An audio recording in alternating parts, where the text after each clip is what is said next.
Srdečne vás pozdravujeme. Radi by sme vám povedali niečo o programe pre manželov v ťažkostiach, ktorý sa každoročne koná na Slovensku a ktorý vznikol v hnutí Focolare. Zakladateľka tohto hnutia, Kiara Lubichová, ešte v 60. rokoch minulého storočia veľmi apelovala na členov hnutia, aby hľadali spôsoby, ako prejaviť lásku ľuďom, ktorí trpia, a rodinám, ktoré trpia odlúčením alebo rozvodom. A ako odpoveď na tento apel sa začal formovať program, ktorý už od roku 2009 beží v talianskom Loppiane pod názvom Percorsi di Luce, čo znamená chodničky svetla.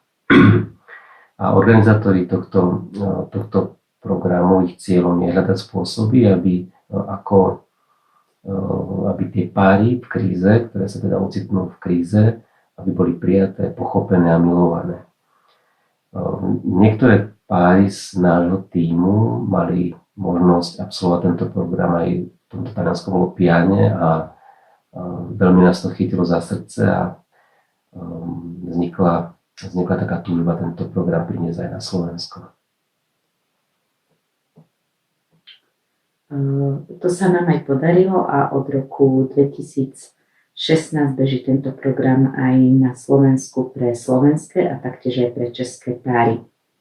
Samotný program pozostáva z 2 stretnutí. Prvé stretnutie býva na jar a trvá 6 dní a druhé stretnutie, ktoré vlastne pokračovaním toho prvého, býva na jeseň a trvá 4 dní. Stretnutia sa konajú v Dome prijatia pre rodiny v Rodinkove v Belužských Slatinách. Kapacita programu je približne 16 manželských párov, ktoré si buď prechádzajú krízou alebo ťažkosťami vo vzťahu. Niekedy ide o prirodzené fyziologické krízy, ale môže ísť aj o dlhodobo dysfunkčný vzťah, často ktorý je už na prahu rozvodu alebo niekedy aj po ňom.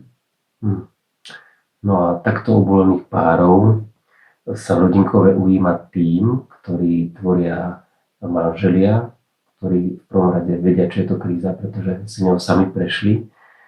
V tíme je prítomný aj kňaz, prítomní sú psychológovia, psychoterapeuti. Takže celý ten program stojí na takej trojnožke, ktorou je spiritualita, psychológia a osobná skúsenosť.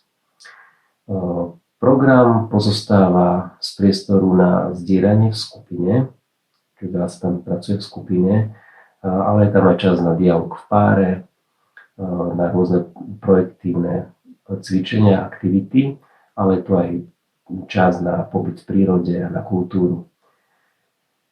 V rámci programu je možnosť zúčastniť sa aj na svätej omši a na sviatosti zmierenia.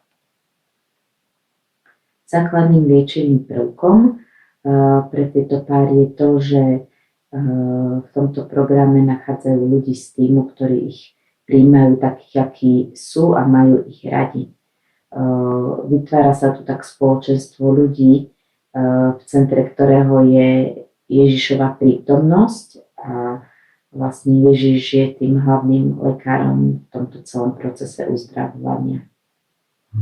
Za tie roky, ktoré máme tú česť byť v tomto programe, sme boli svedkami mnohých zázrakov a mnohých uzdravení manželských vzťahov.